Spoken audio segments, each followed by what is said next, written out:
Adam here with Brooksaw Antiques. Today we have this 1946 Smith Corona Sterling vintage portable typewriter. I'm going to show you how to use the functions and make sure they all work. So this color was the most common of this era in the 40s. Before that was the glossy black, and I don't know why they changed to the flat or crinkled black, but I think it has something to do with the Great Depression.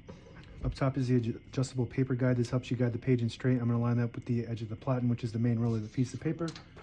We're going to feed the paper and then adjust these paper fingers to be on the edges, and then set the margins, which are behind the carriage here, along with the paper support arms that just help pull that page up. And we just want to make sure the margins are in between those two paper fingers so we can test those. Otherwise you get stuck on them. That looks good.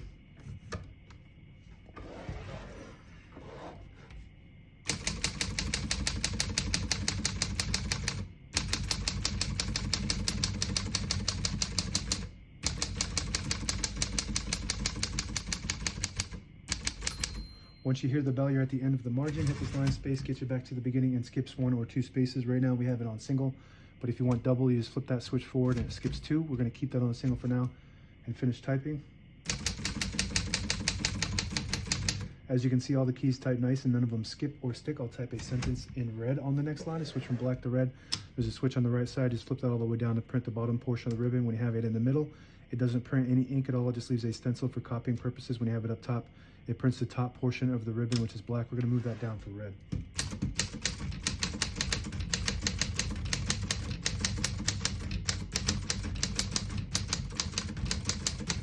Very nice typing machine. I really like this model. I like the look of it, and the print looks really good. It's got Elite typeface, which prints 12 characters per inch, versus Pico, which prints 10. And this model comes in both versions. Most typewriters will come in both Elite or Pico. To pull the page out easier, there's a switch on the right side here. Just flip it forward and it unlocks the rollers underneath the platen, allowing you to pull the page out easier, load thicker paper like carbon copy or cardstock. Make sure you flip that back before you load the next page, or else it won't load correctly. We're going to flip these down for now. And I get a lot of questions, why doesn't these typewriters have a 1 key? That's because most typewriters didn't. You usually just type the lowercase l. And if you need to do an exclamation point, it would be the apostrophe, and then you backspace, and then do a period, and that just looks just like a... So I'll show you how to do that real quick. So we're just going to hit the apostrophe, which is Shift 8, and then backspace, and then just a period, and then you get the exclamation point, and then just the L will print a 1 or lowercase l. Now we're going to move that color back up to black so we print black. Pull the page out, paper release, shift on each side and shift lock on the left. To clear that, just hit the shift button again, backspace. I already showed you that. Tab on the top right. This has a manual tab set, so you just pull out these little tabs and put them anywhere on this rack, and this rack has a scale to tell you exactly what space you're on. It's got 1, 2, 3, 4, 5, 6 of these. Just want to be careful with these because these can get lost. A lot of these will come with just 1 or 2. This one has a pretty good amount on it. And I'll show you what happens if you move the margin too close to that paper finger.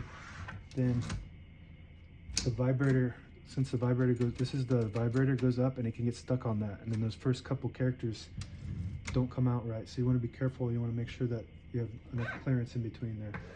Margin release is the mechanism. There's a mechanism that blocks you from printing when you get to the end of the margin. If you want to get past that, hit that margin release button. It allows you to go all the way to the end or until you get stuck on that paper finger there. All the brand new ribbons loaded on the left, so it's pulling to the right clockwise. If you want to switch that direction, there's a lever above the backspace here. You just flip that down like that, and it pulls counterclockwise to the left. Flip it down again, and it pulls to the right. That's the direction we want it to go. Touch control right below the left spool. The higher you go, the more tension there is when you hit the keys. You do have to hit them harder for them to print. The lower you go, you don't have to hit them as hard, but they don't respond as fast. I think that's it for the keyboard. Carriage release on the right. It also has this carriage lock. If you push this down, it releases the carriage and locks in the middle there. So when you have it in the case, it protects the escapement, which is the mechanism that allows the carriage to advance 1 space at a time. And if you damage the escapement, which is their gears inside there. It's a major operation to repair that, and most of the time it's harder to find the parts. They don't make them anymore. On the left side is the carriage release, very smooth, very nice typewriter all around. You pull out this little lever on the end of the knob, it disables the spacing so you can get to an exact spot on the page. You push it in, you get those clicks. Each one of those clicks is one space. And that's it. Now available on eBay or Etsy. Search Brooksaw Antiques.